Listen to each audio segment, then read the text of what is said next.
ስለዚህ መጽሐፍ ሁልጊዜ በተጠየቅኩኝ ቁጥር የምለው አንድ ነገር ቢኖር ይህ መጽሐፍ በዩኒቨርሲቲ ደረጃ እንደ ኮመን ኮርስ መተሰጥ ያለበት መጽሐፍ ነው የምለው። በጣም የምወደው መጽሐፍ ማለት ነው።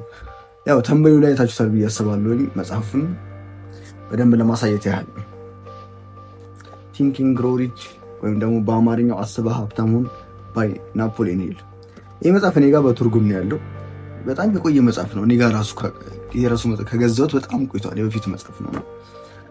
ይህ መጽሐፍ ሳነብ በጣም በሚገርማቸው ሁኔታ ማለት ነው በፊት መጽሐፍ ሳነብ እኔ በጣም ኖት ይዝ ነበር። እንደውም አሁን ነው ትቻለሁ። በጣም ኖት እያስኩኝ ነው ማነበው ማለት ነው። እና ይህ መጽሐፍ ሳነብ የዛን ያወጣሁት ኖት ማለት ነው ላሳያችሁ። ቆይ ወደ 20 ምናምን ወረቀት የሚሆን ገጽ እንትን ነው ኖት ነው ያወጣሁት መጽሐፍ ሳነብ ማለት ነው። ኢማጂን ዩስ ይሄ ሁሉ ወደ 40 ምናምን ነገር ፔጅ እንደማለት ነው ኖት ያወጣሁት የዛን እንትን ሳነብ ቲንኪንግ ግሮው ሪች ሳነብ እና አሁን የምነግራችሁ እንግዲህ ከመጽሐፉ ሳይሆን የዛኔ ካወጣሁት ኖት እያነሳሁ ነው። መጽሐፉን ድጋሚ ከማንበብ ያወጣሁት ኖት ስላለ ከዛ እያነሳሁ ነው የምነግራችሁ ማለት ነው። እና ወደ መጽሐፉ ውስጥ ከመግባታችን በፊት ስለ መጽሐፉ ውስጥ አንዳንድ ነገር ልንገራችሁ። ያው ስለ መጽሐፉ በትንሹ ለመናገር ያህል ይህ መጽሐፍ የጻፈው ሰው ናፖሊዮን ሂል ይባላል። እና ይህ መጽሐፍ በዚህ የቅርብ ጊዜ መጽሐፍ እንዳይመስላችሁ በ1937 የተጻፈ መጽሐፍ ነው። ማለት ከ88 ምናምን ነገር ዓመት በፊት እንደማለት ነው። በጣም የጥንት መጽሐፍ ነው። እና አንድሬው ካርኔጊ የሚባለውን ያው አሜሪካዊ ባለሀብት ሜቢ ታውቁታላችሁ ብዬ አስባለሁ። እና በጣም በቃ እቺ ምድር ካየቻቸው ባለሀብቶች ውስጥ በጣም እንደ ዋነኝነት ከሚጠቀሱ ሰዎች ነው። አንድሬው ካርኔጊ በጣም ከባድ ባለሀብት ነበር በሰዓቱ ማለት ነው። እና ይህ ሰውዬ ነው ናፖሊዮን አንድሬው ካርኔጊ የሚባለው ሰውዬ ነው ናፖሊዮንን ይህ መጽሐፍ እንዲጽፍ ይገፋፋው ማለት ነው። ያው ሚሽን ነገር ሰጠው ብለን እናስበው በቃ። እና ናፖሊዮን ሂል ይህን መጽሐፍ ሲጽፍ ለ25 ዓመት ኢማጂን እንግዲህ አንድ መጽሐፍ ለመጻፍ ማለት ለ25 ዓመት ያህል 500 በላይ ምናምን ነገር ባለሀብቶች በሰዓቱ የነበሩ ባለሀብቶችን ሄዶ አጥንቶ ከነሱ ጋር ኖሮ ኢንተርቪው አድርጎላችሁ ምናምን ነገር የጻፈው መጽሐፍ እንደ ቀላል ኢማጂን 25 ዓመት ማለት ከሆነ አሁን 23 ዓመቴ ነውና የኔን እድሜ ሙሉ ማለት አንድ መጽሐፍ ለመጻፍ የኔን እድሜ ሙሉ ሄዶ ጥናት እያደረገ በቃ ከባለሀብቶች ጋር አብሮ ኖሮ እንዴት ነው የሚኖሩት፣ እንዴት ነው የሚንቀሳቀሱት፣ እንዴት ነው በቃ አጠቃላይ ብዙ ነገራቸውን እያጤነ ኢንተርቪው ያደረገላችሁ ምናምን ነገር ለ25 ዓመት ጥናት ካደረገ በኋላ ይህንን መጽሐፍ ጻፈ ማለት ነው። እና ያው በጣም እንዳልኳችሁ መጽሐፍ ውስጥ በጣም ሰፊ ነው። በጣም ብዙ ሀሳብ ነው የሚነሳበት። በጣም ብዙ ነገር ይዳሰስበታል። ግን እኔ ዛሬ ያው ይሄ ሰውዬ ናፖሊዮን ሂል ማለት ነው እነዛን ሰዎች ካጠና በኋላ 13 ያስቀምጣቸው ፕሪንሲፕል አለ። በቃ ባለሀብት ደግሞ እነዚህ 13 ፕሪንሲፕሎች ግዴታ ያስፈልጋል። ወይም ደግሞ ጸባዮች ዋሬቨር ብቻ እነዚህ 13 ብሎ ያስቀምጣቸው ፕሪንሲፕሎች አሉ። እነዛን 13 ፕሪንሲፕሎች እኔ እነግራችኋለሁ ብዙም ሳላካብድ ብዙም ሳላንዛዛው ይሄ ነው ዋናውና ሰው ብዬ መናገር ነው የኔ እንትን እና መጨረሻ ላይ መጽሐፉን ከፈለጋችሁ ሪፈረንስ እነግራችኋለሁ የት እንደምታገኙት መጽሐፉን ማለት ነው። ለዛ ሙሉ የመጽሐፉን ሀሳብ አይደለም ማቀርብላችሁ ጀስት 13ቱን ሀሳብ ብቻ 13ቱን ፕሪንሲፕል እነግራችኋለሁ ማለት ነው። ያው እናንተ ደግሞ መጽሐፉን የምታነቡት ከሆነ በደንብ ዲቴል ገብታችሁ ነገሩ ማለት ይችላላችሁ እንጂ በጣም ሰፊ መጽሐፍ ነው። የምርን አያልቅም። እንደዚህ እንዳስሰው ብንል በጣም ረጅም ሰዓት ነው የሚፈጅብን። እንቀጥለው ወደ መጽሐፉ። እሺ እንግዲህ እስቲ ናፖሊዮን ሂል እንግዲህ 25 ዓመት ሙሉ አጠናሁት ነው ያለው። እንግዲህ 13 ፕሪንሲፕሎች እናያቸው እስቲ እንግዲህ ምን እንደሆነ። የመጀመሪያው ዲዛይር ወይም ደግሞ ፍላጎት ነው የሚለው። እዚህ ጋር ዋና ፖይንቱ ምንድን ነው? ምኞትና ፍላጎት ወይም ደግሞ የአንገብጋቢ ፍላጎት ይለያያል ነው ፖይንቱ። ምኞት ማለት ጀስት ቁጭ ብሎ መመኘት ነው፣ በቃ የሆነ መፈለግ አይነት ነገር እንደማለት ነው። ዲዛይር ወይም ደግሞ ይሄ የሆነ በርኒንግ ዲዛይር ሲሆን ወይም ደግሞ አንገብጋቢ ፍላጎት ሲሆን ግን የማያስተኛ የሆነ ሰላም የማይሰጥ በቃ የሚኮኖክን አይነት ፍላጎት ወይም ደግሞ በቃ ኒድ ዲዛይር እንደማለት ነው። ገብቷችኋል? አሁን ማንኛውም ሰው ሄዳችሁ እኮ ስኬታማ መሆን ትፈልጋለህ ወይም ደግሞ ሀብታም መሆን ትፈልጋለህ ብትለው አሁን የሚለው ማይፈልግ የለም ማይመኝ የለም። ነገር ግን ከውስጥ የመነጨ የሆነ የሚቀጣጠል እሳት አለው ውስጥ የሆነ አምቢሽስ አለው የሆነ የማያስተኛ ሰላም የማይሰጥ ፍላጎት አለ ወይ ነው። እና የመጀመሪያው ዲዛይር ነው የሚለው በቃ ከ13 ፕሪንሲፕሎች የመጀመሪያው በጣም ፍላጎት ይኖራችሁ ይገባል። ከውስጥ የመነጨ ይሄ ዝም ብሎ ውጭ የሆነ ሳይሆን ከውስጥ የመነጨ ፍላጎት ነው ፖይንቱ። ሁለተኛው ፌዝ ወይም ደግሞ እምነት። ይሄ በጣም ወሳኝ ነገር ነው። እምነት የሚባለው ነገር ማለት ምን ያህል ታምናላችሁ በራሳችሁ ስኬታማ እንደምትሆኑ ምን ያህል ታምናላችሁ? በምላሳችሁ አይደለም ከልባችሁ ምን ያህል ታምናላችሁ? አሁን እዚህ ጋር ምን መሰላችሁ ችግሩ ከአእምሮ ከማይንዳችን ጋር ነው ፋይት የምናደርገው። ማይንዳችን አሁን ለምሳሌ እኔ ሀብታም እንደሆንኩኝ ለማመን በሞክር ማይንዴ ማስረጃ አለው ሀብታም እንዳልሆንኩኝ እኔ ኪሴን ያውቀዋል፣ በደንብ አካውንቴን ያውቀዋል። ከዚህ በፊት የሆነ ቦታ ሱቅ ለመግዛት ሄጂ ብር እንዳጣሁ ነገር ያውቃል። ብዙ ኤቪደንሶች አሉት እኔ ሀብታም እንዳልሆንኩኝ ማለት ነው። እና ሀብታም ነኝ ብዬ በመነሳሳት ወይም ደግሞ ሀብታም እንደመሆን በማመን ሰዓት ከማይንዴ ጋር የሆነ ኮንፍሊክት ውስጥ ነው መጋባው ማለት ነው። እና እንዴት ነው አሁን ነገር ኦቨር ከማድረግ ምንችለው ወይም ደግሞ እንዴት ነው ማስተካከል ምንችለው ከማይንዳችን ጋር ያለን እንትን ገብቷቸዋል። ለዚህ ዘቤት የሚለው መፍትሄ ለእምነት መጽሐፉ አፊርሜሽኖችን መጠቀም ነው። ፖዚቲቭ አፊርሜሽኖችን ሰብኮንሽስ ማይንዳችን ኦፕን የሚሆንበት ሰዓት ወይም ደግሞ አልፋ ስቴት ላይ ያለ በዛ ሰዓት ፖዚቲቭ አፊርሜሽኖችን ደጋግመን በመጠቀም ማይንዳችንን ፕሮግራም ኦልሬዲ ተደርጓል ሪፕሮግራም ማድረግ ነው ሀሳቡ። ብቻ አጠቃላይ ሀሳቡ ፌዝ እምነት ሊኖራችሁ ይገባል። በራሳችሁ እምነት ሊኖራችሁ ይገባል። ሁለተኛው ፖይንት። ሶስተኛው አውቶ ሰጀሽን ወይም ደግሞ ግል አስተያየት በአማርኛው እንደማለት ይህ ማለት ግል አስተያየት ራሳችን እንዴት ነው ብናየው ማለት መቼም ሊያልፍለት የማይችል ሰው እንደሆንኩ ነው ራሴን ማየው ወይስ ደግሞ በጣም ወደፊት ብዙ ፊውቸር እንዳለኝ ነው ራሴን ማየው። ብቻ ራሳችን የምናይበት አስተያየት ምንድን ነው፣ ራሳችን የምናይበት መነጽር ምን አይነት ነው የሚለው ነው። ይሄ ዋና ሀሳቡ ማለት ነው። ይህ እንዴት መስተካከል ይችላል? ለምሳሌ ታውቁታላችሁ ራሳችሁን በምን አይነት መነጽር እንደምታዩ እና ይህ በምን መስተካከል ይችላል? ይህን አፊርሜሽን ነው መጠቀም ማለት ነው። አፊርሜሽን ስል ግን አፊርሜሽን ብቻ አይደለም፣ አፊርሜሽን ፕላስ ኢሞሽን ማለት አሁን አፊርሜሽን ለምሳሌ ብዙ ጊዜ በጽሁፍ ነው የሚደረገው። አፊርሜሽን ስል ባይዞ አፊርሜሽን ግራ የገባችሁ ሰዎች ካላችሁ ፖዚቲቭ ነገሮች ስለራሳችሁ ነው ማለት። ለምሳሌ በጣም ኮንፊደንስ መሆን የሚፈልግ ሰው ካለ በጽሁፍ ነው ብዙ ጊዜ አፊርሜሽን፣ ያው በንግግርም አለ ግን ያው የጽሁፍ ሞር ኢፌክቲቭ ነው እና እኔ ኮንፊደንስ ሰው ነኝ፣ እኔ ኮንፊደንስ ነኝ እያሉ መጽሐፍ በተደጋጋሚ ነው ማለት ነው። ያው ከዛም ይሄ ሰብኮንሽስ ማይንዳችን ፕሮግራም የተደረገ ይመጣል በዛ ጽሁፍ አማካኝነት እና ሰብኮንሽስ ማይንድ ምንም አይነት ልዩነት አያውቅም። ውሸት ነው እውነት ነው አያውቅም። ይሄ መሬ ነው። ለምሳሌ አሁን ይሄ አጀንዳ ቀይ ነው። የሰብኮንሽስ ማይንድ በጣም ለረጅም ጊዜ ይሄ መጽሐፍ ጥቁር ነው፣ ይሄ መጽሐፍ ጥቁር ነው፣ ይሄ መጽሐፍ ጥቁር ነው እያልኩኝ በተደጋጋሚ በነግረው አምነን ይቀበላል ከሆናል ጊዜ በኋላ ማለት ነው። አእምሯችን በድግግሞሽ ሕግ ነው የሚሰራው። ከዚህ ፊት ብያቸዋለሁ። በተደጋጋሚ የሚነገረው ነገር እውነት፣ ውሸት፣ መጥፎ፣ ጥሩ የሚባል ነገር አያውቅም። በቃ በተደጋጋሚ የተነገረው ነገር ይቀበላል ነው። አፊርሜሽኖችን በመጠቀም እንዳልኳቸው አፊርሜሽን ነገርኳቸው። አፊርሜሽኖችን ከኢሞሽን ጋር በመጠቀም ጀስት ዝም ብሎ መጻፍ ሳይሆን ኢሞሽን የሆነ ፊል እናደርገው ይገባል። እኔ ኮንፊደንስ ነኝ ብዬ ስጽፍ በቃ ፊል አድርገው ይገባል ይህን ኮንፊደንስ ማለት ነው። እና አፊርሜሽን ፕላስ ኢሞሽን በመጠቀም አውቶ ሰጀሽናቸው ወይም ደግሞ ስለ ራሳችን ያለን አመለካከት ማስተካከል ይቻላል ነው። አራተኛው ስፔሻላይዝድ ኖሌጅ ወይም ደግሞ ጥልቅ እውቀት። ይህ ምናልባት እኔም ከዚህ በፊት ስናገሩ ሰምታችሁ ሊሆን ይችላል። ብዙ ጊዜ ሁለት አይነት እውቀቶች አሉ፣ ጀነራል ኖሌጅ እና ስፔሻላይዝድ ኖሌጅ ወይም ደግሞ ጠቅላላ እውቀትና ጥልቅ እውቀት ተብሎ ይከፈላል እውቀቶች ማለት ነው። እና ጀነራል ኖሌጅ ይጠቅማል፣ ኦፍኮርስ አሪፍ ነው። ነገር ግን ገንዘብ በትክክል መሬት ወርቶ ገንዘብ ለማግኘት ህይወትን ለመለወጥ ግን አይጠቅም ጀነራል ኖሌጅ። ለዛ የሚጠቅመው ስፔሻላይዝድ ኖሌጅ ነው። እና እነዚህ ናፖሊን ሊያጠናቸው እነዚ 500 ምናምን ነገር ባለሀብቶች በሙሉ የሆነ ስፔሲፊክ የሆነ ፊልድ ላይ ስፔሻሊስት የሆነ ኖሌጅ አላቸው።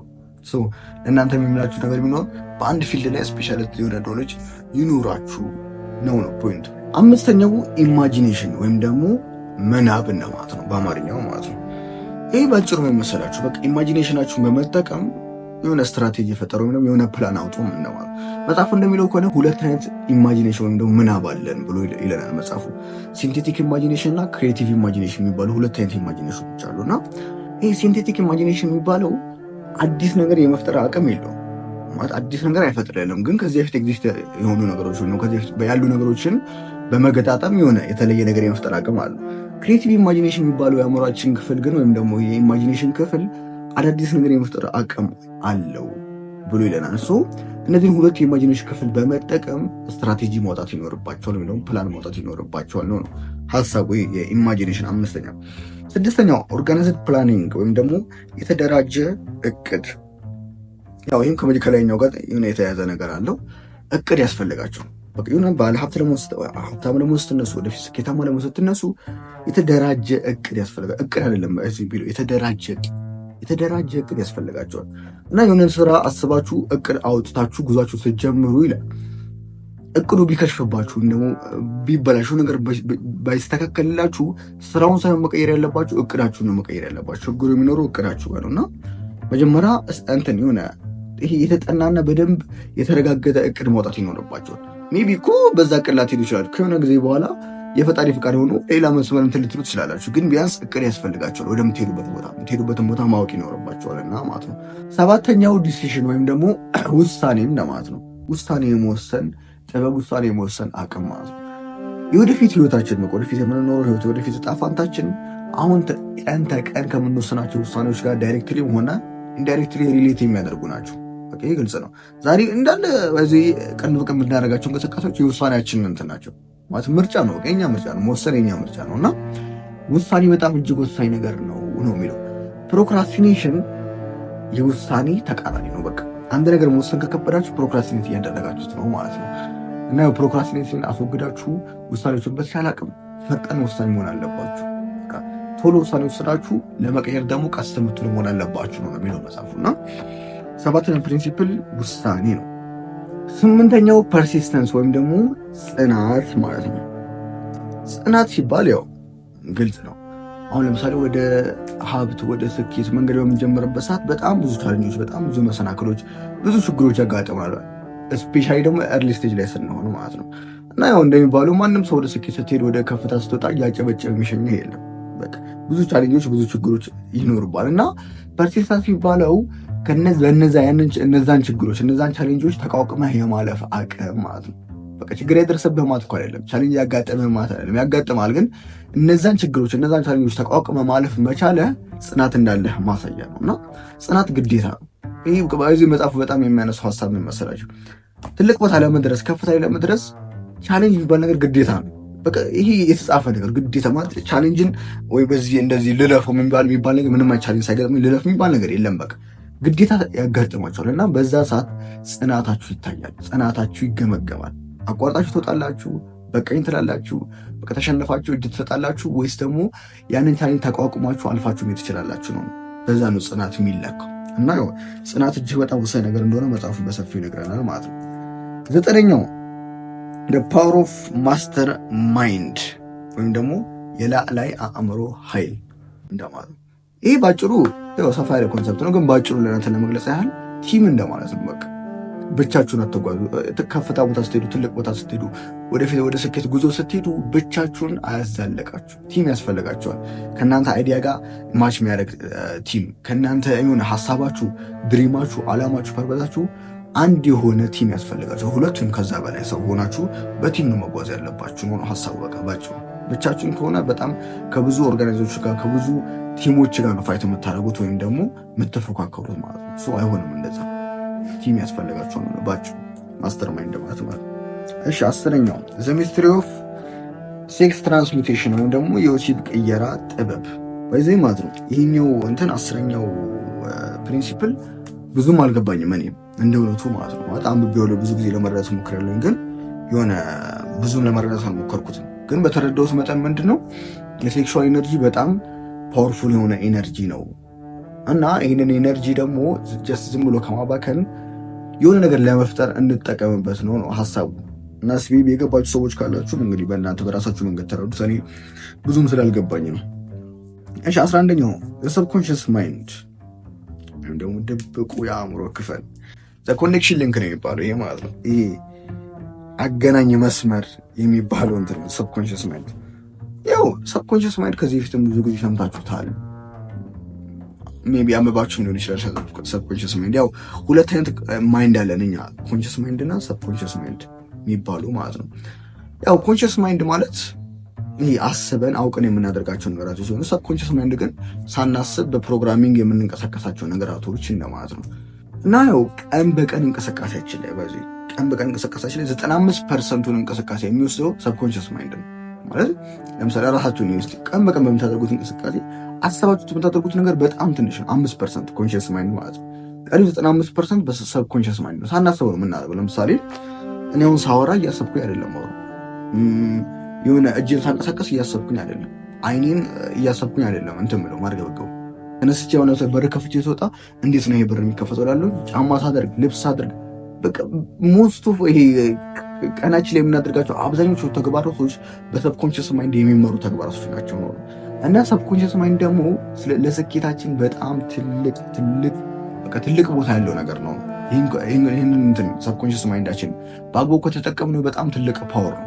እና ስለዚህ ስለ ሰብኮንሽስ ማይንድ በደንብ ለማወቅ እኔም ከዚህ በፊት ብያችኋለሁ፣ ዘ ፓወር ኦፍ ዩር ሰብኮንሽስ ማይንድ የሚለው መጽሐፍ አንብቡት በደንብ። በቃ ሰብኮንሽስ ማይንድን ትረዱታላችሁ፣ ምን ያህል ትልቅ ስጦታና ፓወር እንደያዝን በደንብ ይገባችኋል ነው። እና ያው ናፖሊዮን ሂልም እንደሚለው ከሆነ 11ኛው ፕሪንሲፕል ሰብኮንሽስ ማይንዳችንን መጠቀም ግዴታ ነው፣ በቃ ስኬታማ ለመሆን እና ካልተጠቀምነው ራሳችንን ተጎጂዎቹ ማለት ነው።